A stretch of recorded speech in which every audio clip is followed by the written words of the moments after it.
quero te glorificar, Pai, por esse momento. Eu quero agradecer porque o Senhor trouxe essas pessoas, porque o Senhor deu a elas o desejo de ouvir a tua voz. Eu te dou graças também, Deus, porque o Senhor me deu esse privilégio de falar com eles da Bíblia. Nós todos somos necessitados do conhecimento. Nós somos realmente, Pai, pessoas que precisam conhecer. E eu não quero, Pai, falar de mim, não quero falar das minhas opiniões, mas eu gostaria, Pai, que o Senhor trouxesse a todos aqui a oportunidade de conhecer o que a Bíblia fala. Por favor, Deus, eu peço, dá-nos liberdade, dá-nos, ó Pai, motivação para ouvir, e que essa palavra possa cumprir em nossa vida um plano que o Senhor tem preparado. Eu gostaria de suplicar a Deus, não apenas por esse grupo aqui reunido, mas eu quero, ó Pai, celebrar o fato de que nesse mesmo bairro tem outras igrejas também te cultuando. Na nossa cidade há dezenas, quem sabe até uma centena ou duas de igrejas celebrando também o teu nome. E quando nós pensamos, ó Pai, no que está acontecendo ao redor do mundo, o nosso coração se alegra, Pai. Mas enquanto nós oramos em favor de cada grupo, nós oramos também para que o Senhor venha limpar a tua igreja de toda falsa pregação, de toda heresia, de toda pregação que não é bíblica. Por favor, ó Pai, dá ao povo que vai às igrejas a oportunidade de ouvir o santo evangelho.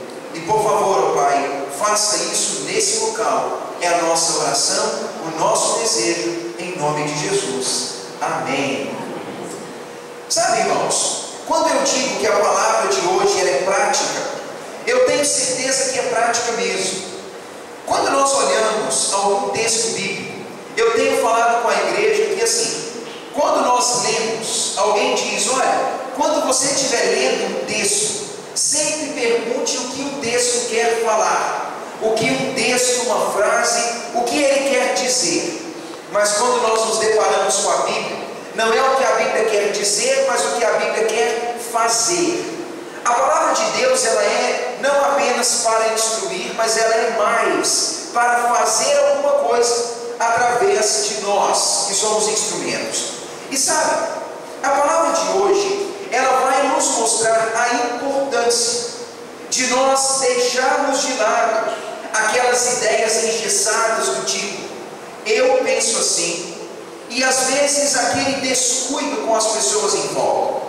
Talvez você diga assim, pastor, eu não sou alguém que convive com muitas pessoas, eu sou mais caseiro, mais quietinho, eu não gosto de falar em público, eu evito público, eu não gosto de onde tem muita gente, então eu acho que eu sou uma pessoa assim que essa palavra não serve para mim, porque eu não sou lá uma pessoa que fala demais e que está no meio das pessoas. Bem, se você tem filho, essa palavra te é necessária. Onde você trabalha, você tem netos, tem família, você talvez tem na sua família pessoas que não têm a mesma fé que você. Essa palavra vai te mostrar o quanto é necessário nós cristãos protegermos a consciência das outras pessoas.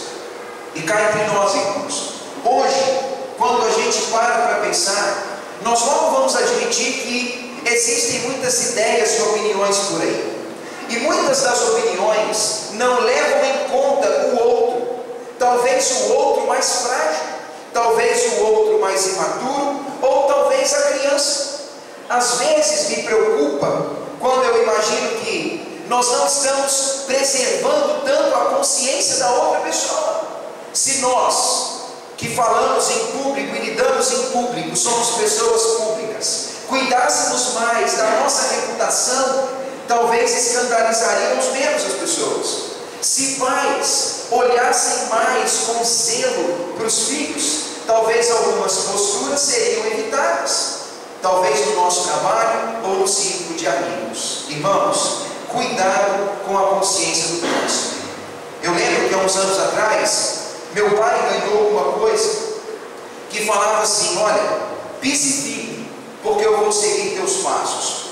É como uma palavra de um filho para o pai, pise firme, porque vou seguir os teus passos. Eu um dia estava em casa lendo aquilo, pensando, puxa vida, é verdade. Inevitavelmente, irmãos, quer nós gostemos ou não, nós estamos deixando pegadas pelo caminho, estamos deixando um legado pelo caminho. E talvez a gente diga, mas olha, não é da conta de ninguém, isso sou eu faço, aí vem aquele ditado, né? Faz o que eu digo para fazer, mas não faça o que eu faço. Bem, isso não serve. As pessoas estão procurando exemplos, procurando alguém para imitar. E a pergunta é, será que nós estamos preparados para isso?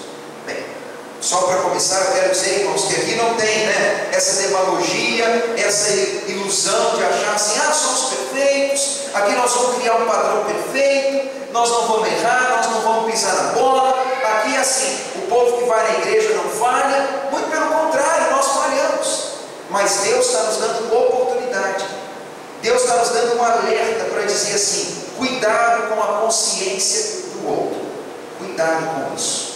Quer ver como Paulo ensina? Na sua vida, mãe. 1 Coríntios capítulo 8, eu quero te convidar para a gente ler todo o capítulo, tá? São 13 versículos e todos eles muito práticos. 1 Coríntios capítulo 8, a palavra de Deus, ela diz a respeito de coisas sacrificadas aos ídolos. Vocês vão entender melhor. 1 Coríntios capítulo 8, nós vamos começar no primeiro versículo.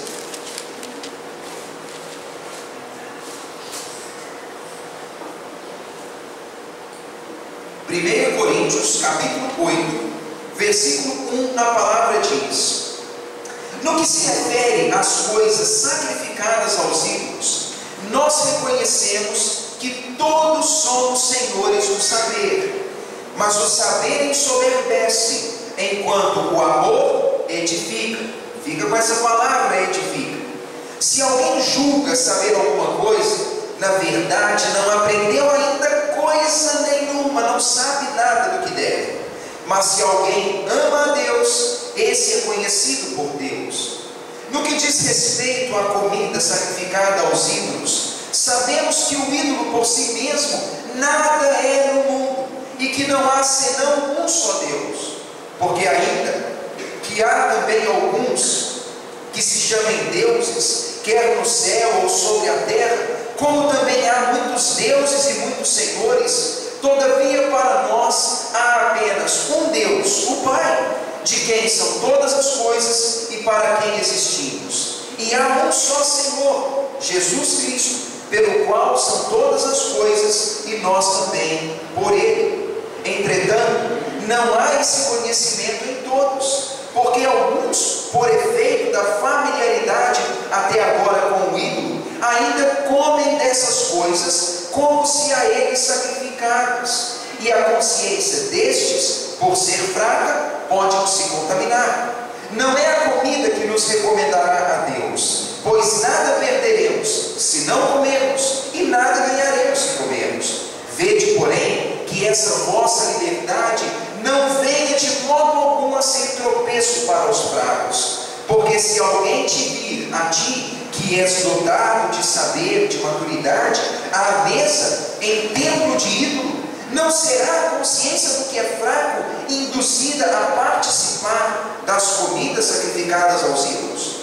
E assim, por causa do teu saber, perece o irmão fraco, pelo qual Cristo morreu, e deste modo, pecando contra os irmãos, golpeando-lhes a consciência fraca, é contra Cristo que pecais. E se, por isso, a comida serve de escândalo aos meus irmãos, eu nunca mais comerei carne, para que não venha a escandalizar. Bem, o texto é curioso, no mínimo curioso, né? Se a gente pegar o texto fora do contexto, vai parecer que Paulo está falando que não é para comer carne, vai estar falando que comer comida do ídolo não tem problema, e a gente fala, nossa, como eu me situo nisso? Bem, para entender um pouco disso, a cultura romana, irmãos, assim como a cultura, vamos dizer, pagã, que não cultuava o Deus verdadeiro, ela sempre teve muitos deuses. Vai olhar a mitologia grega, ou vai observar a mitologia romana, a mesma coisa. Eles tinham muitos ídolos. Eles tinham lá o Olimpo, um lugar onde os deuses estavam, e eles tinham Zeus e tinham outros deuses, e o culto a deuses era humano se considerava Deus. Alguns homens de nobre posição se consideravam senhores barra deuses, e eles se gabavam dessa posição. Como vocês já devem saber, o culto aos deuses no passado, ele tinha sacrifícios de animais. Mesmo o culto que os judeus ofereciam ao nosso Deus, ele tinha sacrifício de animais vivos, havia a oferta de pães e cereais e elementos, algumas coisas eram ofertadas. E os cultos pagãos eram assim também. Eles sacrificavam animais e esse tipo de culto acontecia. Mas tinha um agravante.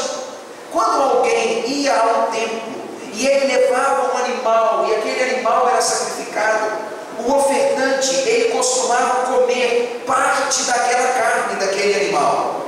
Ele às vezes comia com a família, ou ele comia com os amigos, em festas lá no templo. Eles levavam o animal, um sacerdote sacrificava, oferecendo aquilo àquela divindade. Uma parte era queimada, outra parte era comida. Provavelmente, muita carne sobrava desses rituais, e muito provavelmente elas eram vendidas nos mercados e nos açougues da região. Gerava-se então um grande conflito. Nós podemos comer essa carne? Será que o cristão, será que aquele que já entregou sua vida para Jesus, ele deveria comer essas carnes? Será que ele deveria comer uma carne que ele sabia ser oferecida ao ídolo? Ou será que ele deveria comprar carne lá no mercado, sabendo que aquela carne provavelmente tinha sido oferecida ao ídolo? A pergunta é essa, irmãos: o homem deve comer essa carne? Ele poderia comer? Será que ele não pecaria? Bem, talvez você tenha uma resposta para isso. Talvez isso te deixe curioso. Talvez falar dessas carnes faz você lembrar de outras coisas que têm uma certa semelhança. Uma pergunta é possível comer carnes oferecidas aos ídolos sem pactuar com a idolatria que Deus condena? Irmãos, eu quero dizer para vocês, ele é claro em dizer, ídolos não são nada, mas não são nada mesmo.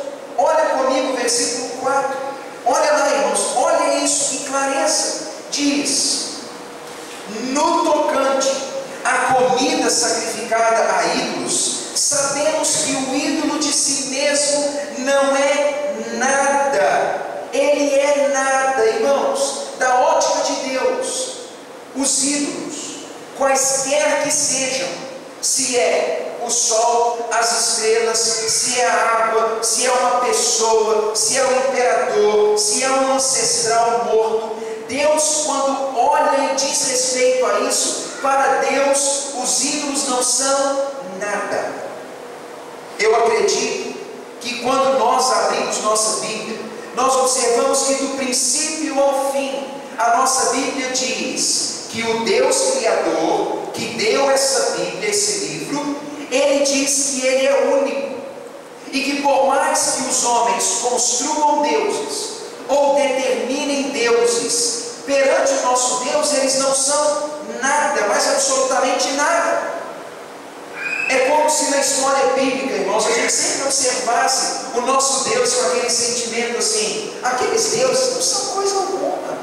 Bem, nós podemos observar isso na história de Moisés lá no Egito. Os egípcios cultuavam muitos deuses. Alguns deuses eram bichos. E quando Moisés realiza pragas no Egito, os deuses egípcios foram envergonhados. Eles consideravam o Nilo uma espécie de divindade, eles consideravam outros seres vivos divindades, e quando Moisés, então, pelo poder de Deus, opera aqueles milagres, é como se dissesse: os deuses do Egito não são nada perto do Deus a quem nós servimos. Tempos depois, quando Elias sobe lá no Monte Carmelo, e os adoradores de Baal, centenas deles, eles estão ali para provar que Baal é Deus, e que o Deus de Elias não é Deus. Vocês conhecem a história. Elias fala: o Deus que manda fogo do céu é o Deus verdadeiro. Irmãos, Baal era eram os dias antes de Cristo, o Deus assim de maior relevância. Eles clamaram, eles dançaram, eles se cortaram, eles se flagelaram, eles olharam para o céu e falavam: Baal, manda fogo, Baal. E Baal não mandava fogo, porque Baal é Deus. E Elias fala: pessoal, agora deixa comigo, agora eu vou mostrar para vocês que existe Deus. Aí ele fala: Deus, mostra para eles que isso existe. Aí cai o fogo do céu, que queima o animal, que queima as pedras, que chupa a água que estava em volta. Aí ele mostrou esse poder. Tempos depois, os filisteus roubaram a Arca da Aliança. Eles moravam lá numa região e eles adoravam Dagon. Eles roubaram a Arca da Aliança, irmãos. A arca não podia ser tocada, ela não podia ser aberta. Eles pegaram a arca e colocaram na casa do Deus Dagon. Quando eles chegaram lá no dia seguinte, sabe o que aconteceu? Sabem? A imagem do Dagon estava caída, tipo assim, com o rosto no chão, de frente para a arca. Eles pensaram: que engraçado, o nosso Deus caiu, né? Aí levantaram Deus, né? Não levanta sozinho, levantou, botou lá. Aí no dia seguinte, o danado Deus caiu de novo, com a cara lá diante da arca. E eles pensaram assim: esse Deus deles aí é complicado, viu? O nome é mais ou menos assim, né? A gente acha que o nosso Deus é Deus, até que aparece um Deus de verdade. Aí o nosso não se compara. Irmãos, ali foi uma humilhação para Dagon, uma humilhação aquilo que tem acontecido. E ao longo da história bíblica, o nosso Deus se revela como o único Deus. Pessoal, os ídolos não são nada.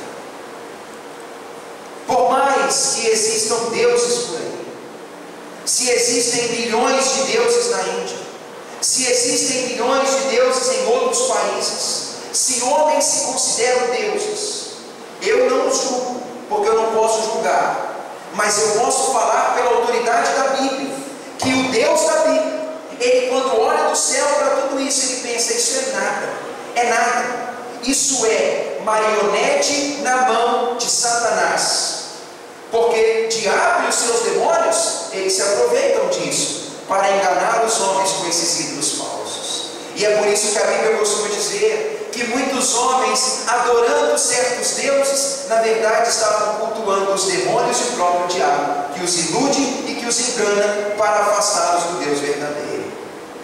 Bem, comer carne do ídolo é um problema, irmãos?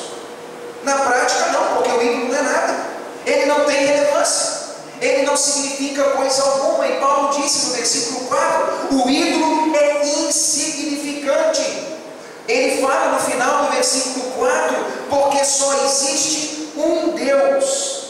Ele fala no versículo 5, porque ainda que há também alguns que se dizem deuses, quer nos céus ou sobre a terra, como também existem deuses e muitos senhores, todavia para nós um só é Deus, o Pai, dele são todas as coisas, e nós existimos para ele. E existe um só Senhor, que é Jesus Cristo, por meio de quem existimos e nós somos dele. Sabe, irmãos, eu quero dizer para vocês que esse é um elemento importante. Se nós cremos na Bíblia, nós precisamos ter certeza de que não há Deus além do nosso Deus, que não há Senhor além do nosso Senhor. A Bíblia diz, no primeiro mandamento, se você ler os 10 mandamentos, Deus condena qualquer outro ser colocado na posição de ídolo. A Bíblia diz que Deus é Senhor e único, ele não compartilha sua glória com ninguém. Deus é Deus, e nós cremos que só existe um. Bem, aí alguém diz então: pastor, está jóia. Como alguém diria: então tudo bem, Paulo, se o imperador não é Deus, se Zeus não é Deus, se Esculápio não é Deus, qual o problema então de eu ir na casa daquele Deus e comer a carne? Então não tem problema, irmãos. Na prática teria problema? Não, Deus não é nada, a carne também não é nada. Bem, a carne foi sacrificada inutilmente a coisa nenhuma. Mas aí entra o segundo lado da moeda, o lado de que nós precisamos preservar a consciência alheia. E quer ver como Paulo ensina isso? Leia comigo o versículo 7. Imagine toda essa explanação que eu te dei de que só existe um Deus. Paulo diz: esse conhecimento de que há apenas um Deus e um só Senhor, ele ainda não está em todas as pessoas, porque algumas pessoas, pela familiaridade com aquele ídolo, ainda comem essas coisas como se oferecendo a eles, e a consciência dessas pessoas, por ser fraca, ela pode vir a se contaminar. Leia o versículo 10, quando diz: porque se alguém vir você que é dotado do conhecimento, que é maduro, lá na mesa, lá no templo do ídolo, não será a consciência dele, que é fraco, induzida também a participar das coisas sacrificadas aos ídolos? E assim, por causa do teu conhecimento e maturidade, um irmão fraco, ele vai crescer, alguém por quem Cristo morreu, e deste modo, pecando contra os irmãos, golpeando-lhes a consciência fraca, é contra Cristo que vocês estão pecando. Meus irmãos, Paulo ele é enfático em dizer: o ídolo é nada, a comida oferecida ao ídolo também é nada, mas se coloque no lugar de alguém que é novo na fé, que é imaturo, alguém que ia lá no templo daquele Deus, e ele oferecia o alimento, e ele observa lá, por exemplo, o pastor Tiago, o irmão Wilson, a avó Terezinha, homens maduros, antigos na fé. Ele fala assim: mas eles estão lá, comprando lá, escrito, açougue da carne dos zeus, né? Compre aqui o resto do sacrifício. Aí ele fala assim: bom, compra lá que é mais barato.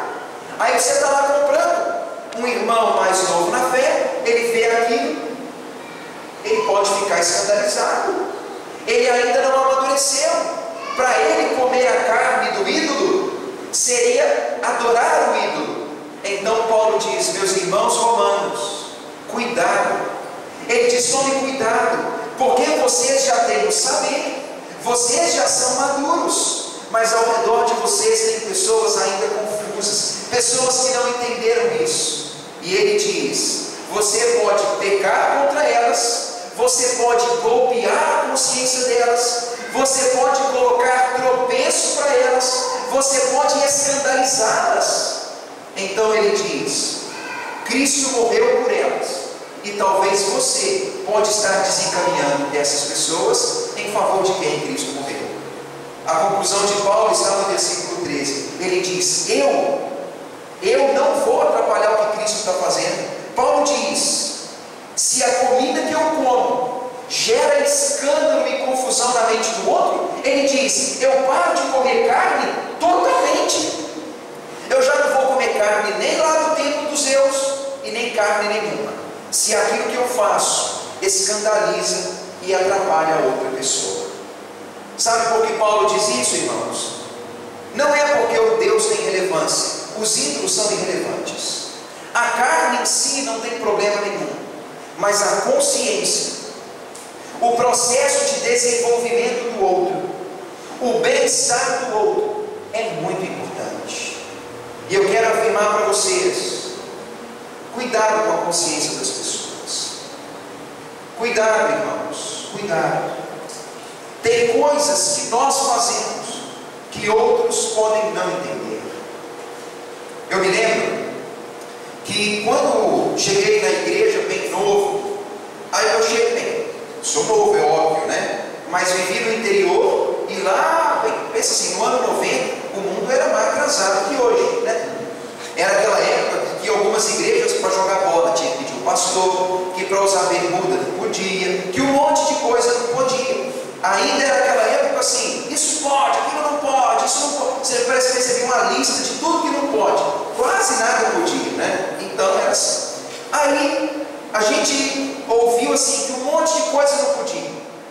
Bem, eu parei de fazer um monte de coisa por causa daquilo. E com o passar do tempo, a gente tentava ganhar umas concessões, tentando pensar assim: mas por que eu não posso ouvir tal música? Sendo que o povo, será que eles não ouvem aquele tipo de música? Ou vamos dizer, música do mundo, música secular? Eu vou usar esses termos, que é o termo vulgar que todo mundo usa, né? Já que toda música é do mundo, né, irmãos? Mas pense, eu ficava procurando uma brecha, eu falava assim: mas será que ele não escuta nem música clássica?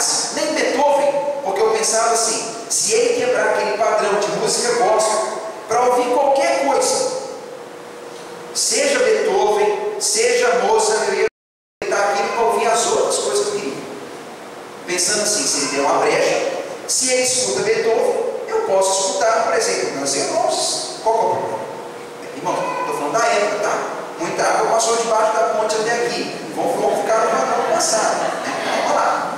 Então, aí eu ficava pensando nisso, tentando uma brecha.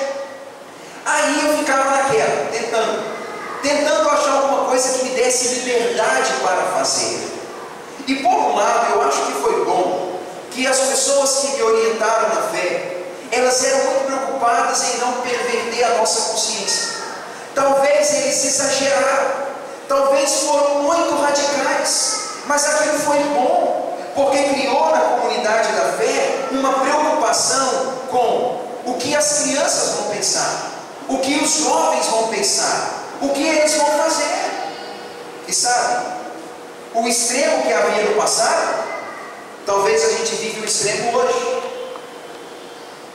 Talvez eu pense que tomar uma cerveja não tem problema.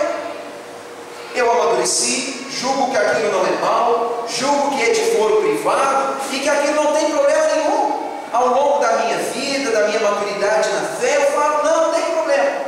Aí você passa lá e vê o Tiago assim, talvez não no bar, porque seria escandaloso demais, mas você passa e eu estou lá no BH Shopping, estou lá na praça de alimentação, tomando um chopp gelado no calor. Eu passo com aquilo. Mas aí passa um irmão que está confuso no processo da conversão, no conflito da bebida. Ele passa lá e fala, não, pastor, Tiago bebe cerveja. Aí ele vai para casa no dia seguinte, ele vai beber cerveja, uísque, cachaça, vai virar um pinguço bem inchado e vai falar, não, pastor, não é assim que acontece? Irmãos, é a prova da consciência. É perigoso, né? Esse é o processo. É nisso que Paulo estava pensando. Cuidado com a consciência do outro. Talvez na sua maturidade tem coisas que você faz que não tem problema nenhum. Talvez hoje você, quando anda lá no seu carro, você anda escutando um monte de música. Talvez na época você não escutava nada. Hoje já tem lá uma playlist bem rica, com música variada. Talvez tem coisas que você lida bem com elas. Mas e o outro? E se o povo souber que o pastor, o irmão lá da igreja ouve aquele negócio, aquilo pode bagunçar a cabeça dele. Eu penso, irmãos, que nós temos que ter uma consciência muito clara de que aquilo que eu faço influencia o que o outro faz. Influencia o que o outro faz. Eu fico pensando, imagine o dano que isso pode causar, não tenho filhos, mas nos meus sobrinhos lá, quando a gente está junto. Aquilo pode perverter a cabeça deles. Imagina quem tem filhos, quem tem netos, quem está lá no meio da família. Aceitem esse fato, irmãos. Algo que nós fazemos, nós aprovamos. E se eu aprovo algo para mim, em alguma escala controlada, aquilo pode se tornar permitido para o outro, em uma escala descontrolada. Talvez eu, na minha maturidade, possa fazer um uso moderado de uma coisa, mas o fato de fazer define que aquilo é permitido. Outro, com menos domínio próprio, pode se esbaldar naquilo e se perder naquilo, e no fim dizer, o Tiago faz a mesma coisa, Dona Terezinha faz, o Wilson faz, Fernando faz e os outros fazem. E olha o tamanho do problema. Sabe o que eu quero dizer para vocês?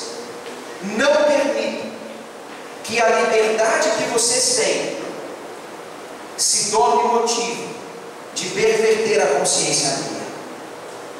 Irmãos, nós somos livres em Cristo, para viver praticando obras com consciência limpa, desde que elas não firam a lei de Deus e desde que o Espírito Santo não acuse a nossa consciência como sem pecado.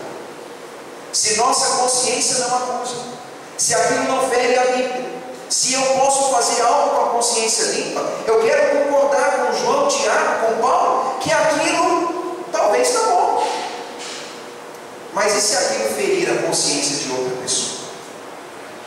Versículo 9 diz: vede, porém, que essa vossa liberdade não seja em nenhum nível, de modo nenhum, motivo de tropeço para outros.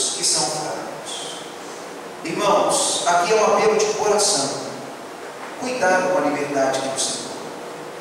Cuidado com o que você faz. Se as pessoas virem você ouvindo certa coisa, vai parecer que você aprova. Se elas virem você bebendo, você indo, você fazendo, aquilo vai parecer aprovado. Talvez palavras do seu vocabulário vão ser imitadas. Lugares que você vai vão ser imitados. E será que aquilo vai causar um dano para uma pessoa? Bem, eu quero te mostrar algo que tem a ver com o versículo 1, 2 e 3, que Paulo diz assim: o saber ensoberbece, mas o amor edifica. Foi por isso que eu disse no princípio: pensa e grava a palavra edifica. Eu acho, irmãos, que Paulo estava muito preocupado com a ideia da edificação, quando ele diz assim: o cristão, ele amadurece. A cabeça que eu tenho hoje, 20, 30 anos depois lá de que eu conheci Jesus, ela é diferente da época que eu tinha lá no passado. Talvez você, o padrão que tinha, talvez já mudou, né? Talvez coisas que lá no passado você falava: isso eu não faço mais nunca. Hoje talvez já está fazendo com a consciência limpa. Os anos passam, a maturidade vem, coisas que não fazíamos, hoje fazemos, e talvez até errado. O conhecimento, irmãos, a maturidade faz isso. Mas sabe uma coisa que me preocupa? Às vezes o envelhecimento da fé, ele gera frieza na fé. É um negócio chocante, mas é chocante. Converte, está ali animadão, encorajado, assim, naquela ideia de: eu vou guardar os mandamentos de Deus, eu vou fazer o que Deus fala, eu vou ser uma bênção, eu vou abrir mão de tudo. Se é duvidoso, eu não faço. Se escandaliza, eu não faço. Se eu não tenho certeza, eu não faço. Os anos passam, a frieza vem. O crente fica assim meio frio, faz as coisas, parece que não tem mais aquele calorzinho no coração, da palavra, do espírito, da consciência, o tal primeiro amor, ou o que quer que seja, aquilo passa.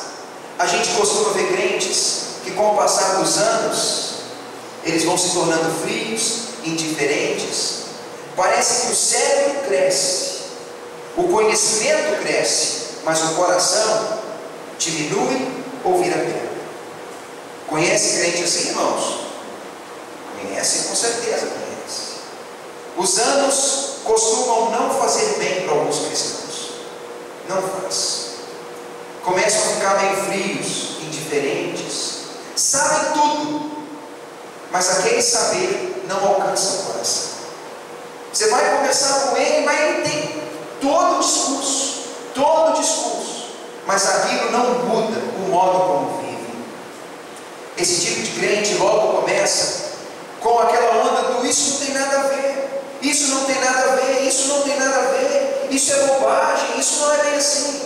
E com o tempo, irmãos, a pessoa se torna um péssimo exemplo, e pode ser que ela mesma comece a se distanciar do padrão perfeito de Deus. Pais, cuidado com seus filhos. Pessoas que trabalham, cuidado com seus colegas de trabalho. Que nós, irmãos, que somos pessoas que têm a fé em Jesus Cristo, que nós tomemos muito cuidado nos nossos ajuntamentos familiares, porque as pessoas estão nos olhando o tempo todo.